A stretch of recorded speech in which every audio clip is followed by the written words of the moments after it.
Hey guys, what's going on? This is Pants Art Dragon, and today we'll be doing a little video on 7 god tier supports for lower ELO.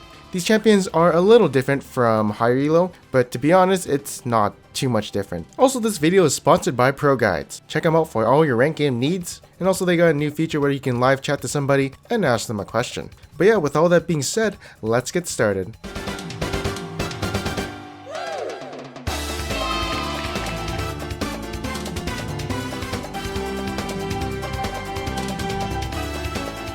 Alright, so we're going to be doing the criteria for what this list is based off of. So the first criteria we have is that the champion is easy to play. Although this is not the biggest emphasis in this video, it is definitely one of the things I did consider when making this list. But here's something that I have a big emphasis on, and that is the champion scales really good into the mid game and late game. So an example of a support who scales good into the mid game and late game is someone like Blitzcrank.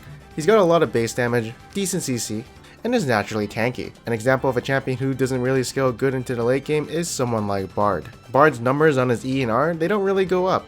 I mean, the movement speed traveling to the E is going up, but that's not really too much. And when putting points into his ultimate, it only lowers the cooldown, so yeah. And the next criteria is the champion must have great utility or base stats. So for instance, Zyra has really strong base damage, and Janna has a lot of utility, but put heavy emphasis on base stats. Because when a champion has really high numbers, well, they're going to be really good when they have no gold, and you know, that's what a support is. The role of someone who doesn't have a lot of gold, but is still useful. But there are some things I didn't really consider for this list, and Thresh and Bard are big fucking no-nos in low ELO, because the skill required to play them efficiently is actually really high. So I do not recommend these two champions, and champions that have been nerfed a lot. Two examples of this would be Alistar and Tahm Kench. Tahm Kench is actually pretty garbage in higher ELO ever since the big nerfs that came to him, but Alistar is also a champion who is actually fairly still good, but I mean the numbers on him have been toned down a bit and he's not as good in lower ELO. Alright, so that's enough talking about the criteria. Finally, we're going to be talking about the champions, and first up is going to be Blitzcrank. So, in my opinion, Blitzcrank is actually an easy champion to play in lower ELO because I don't see a lot of jukes when people are playing against him. So people tend to run away from him in a straight line or somehow just get hooked easily, and Blitzcrank will just either kill them or get a flash. He's also a very linear champion to play. Like, you just press Q, E, and then R, and someone's dead. If you miss the hook, oh no, run around in a circle until your Q's back up. So, disregarding the skill shot aspect of him, he's actually a very easy champion. And in the mid game and late game, people are always like getting caught out and picked off, and Blitzcrank is actually a really good abuser of that. And also, Blitzcrank's base damage is actually really strong. Your combo can probably do 50% to a squishy, and he's also naturally tanky because of his passive. So yeah, I'd say he's a very good champion in lower ELO and higher ELO. Here's the build I recommend using for him. As a Blitzcrank player myself, this is what I actually use when I play him in the Challenger ELO. I've seen some other Blitzcrank players have some weird shit, but honestly I do think this is the best setup for him. Alright, so enough about Blitzcrank. Why don't we talk about someone who recently got nerfed but not too hard, and her name is gonna be Janna. So she's pretty easy to play. I mean, you cast a shield onto your team, let the AD carry do all the work. If you want to do some work, you put a shield on yourself and go for some auto harass. She also doesn't have a lot of skill shots except her Q, but it's actually kind of funny because no one will look out to dodge that, unless they see it charging up of course, and her base number is actually pretty high. Have you seen her ultimate? It actually heals more than Soraka's ultimate if fully channeled. That includes the enhanced heal coming from Soraka. Unlike Soraka, it also provides CC. And her W, did you know it actually goes up by 55 damage per level? That's actually pretty insane. Usually the base damage per level is about 40, but she has 55, which is insanely high. But you probably don't feel it too much because you're playing support. And one of the great aspects of Janna is she does fix her allies' mistakes, as her kit is designed around peeling for people. Unfortunately, she did get nerfed a little bit, but she's actually still pretty good in lower and higher ELOs. But there's actually a lot of skill involved with Janna in some matchups like Leona versus Janna. Janna can always use her Q to cancel her E, and then Leona won't warp to her target. I actually feel like she has a lot of skill to her. This is a personal opinion, I don't know why, but I always feel like whenever I play her, I could be doing a lot better. But anyways, here's the recommended build for her. The item build can definitely vary based on your game. And yep, that's about it for Janna. Next up, we're going to be doing Zyra. So since I know a little bit about her, I got an expert who is a girl and main support, typical. But she's also Diamond 5. And she's also a pretty good friend of mine, SincerelyLyn. Hey, SincerelyLyn here. I played support Zyra a bunch in seasons 3, 4, and 5. I'm going to tell you a little bit about why I think she works so well in low ELO. Basically, Zyra is an immobile mage that has a huge amount of burst potential. However, she also has a lot of DPS the longer her plants stay alive in a team fight. This makes it so she doesn't always have to rely on her ADCs so much when fighting. Her base damage is also fairly high, so if she's behind, it's not as bad because she will do damage while providing utility for her team. When Zyra gets ahead, she becomes a real threat to the enemy team as well because she's able to burst down their squishies. So let's talk pros. Her ult can act as an engage, disengage, and peel, and it also works as a non-cleansable knockup. She's good at getting picks because of her snare synergy with the Frost Queen's claim item active. It's easy for Zyra to harass in lane because her plant's auto attacks proc Spell Thieves and the Thunderlord's Decree Mastery. Don't get me wrong though, Zyra has her fair share of cons. For instance, she's very squishy. She has some of the lowest base health out of all the champions in the entire game. She has no reliable dash or escape ability, so positioning can be tricky in teamfights, especially when you have to get really close to the enemy to get a good ult off. Sometimes Azonia's is needed to protect yourself in these instances.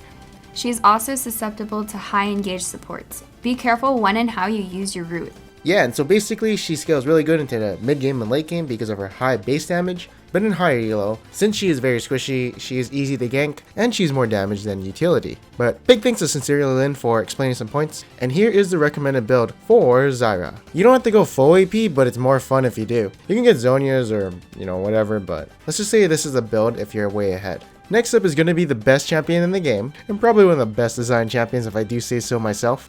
SORAKA. So as a 42,000 mastery point SORAKA player and enthusiast, here are some reasons why you should play her. So, she is very easy to play because you can keep spamming your Q in lane and not really be punished too much for missing one star call. But you are very heavily rewarded for hitting that star call, as you do get some healing done. Also, her heals are very, pretty good. And one big thing I noticed in lower elos is people usually go for an AD carry and not SORAKA when they gank her.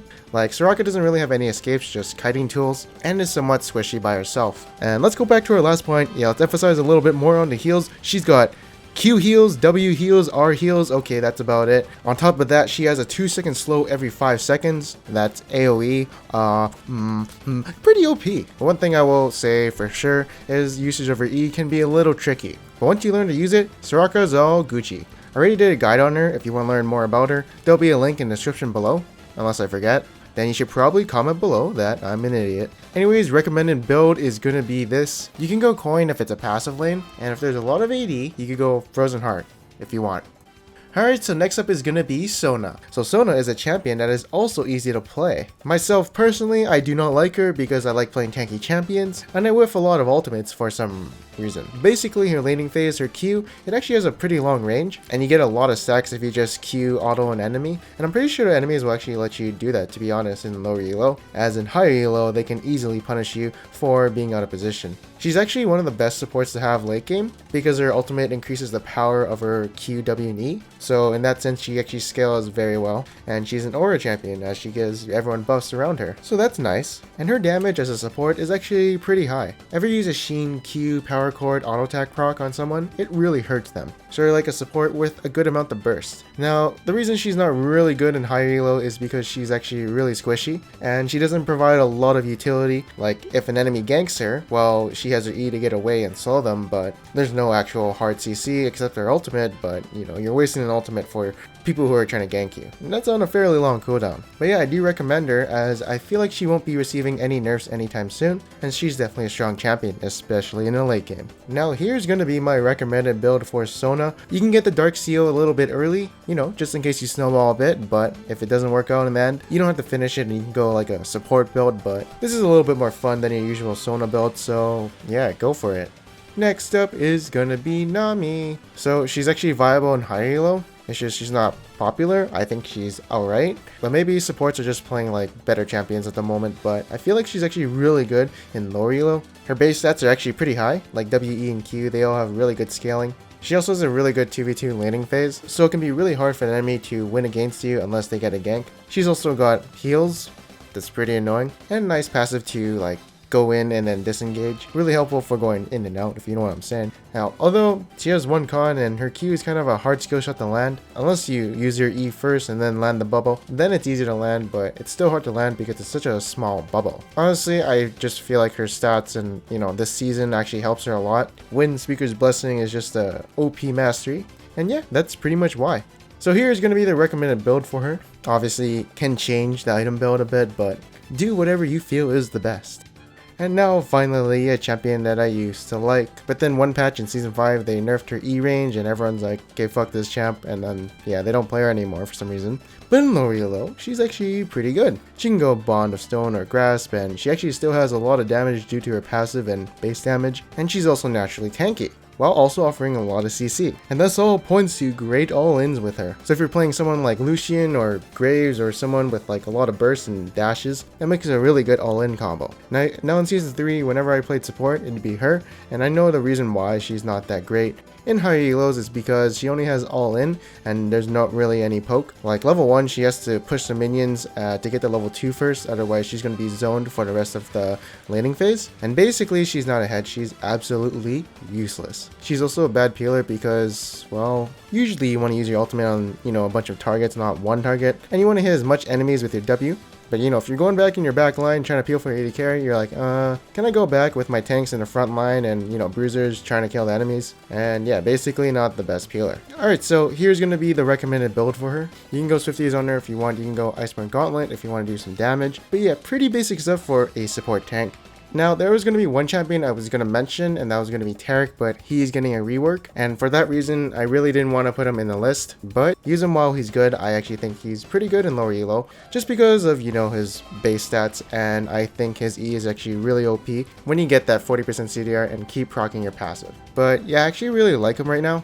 I find his E is just really annoying to deal with. Anyways, that is the end of this video. I hope you guys enjoyed it. In one of my other videos, I asked you guys what you guys think about solo queue versus dynamic queue and what do you prefer, and here are some of my favorite answers. For a chance to be featured in a future video, make sure to comment below on what is your god tier support. So my god tier support is SORAKA and Blitzcrank, because they're both really easy to play. Well, actually, Blitzcrank gets harder the higher elo you go, but thankfully I've adapted to the players around me. But yeah, comment below on who is your personal god tier support. Anyways, if you did like this video, make sure to leave a like, and if you didn't, make sure to subscribe. Well yeah, big thanks to Lynn for helping with this video. You can check her out at twitch.tv/SincerelyLyn. And yeah, I am Panzer Dragon, and I'll see you guys next time.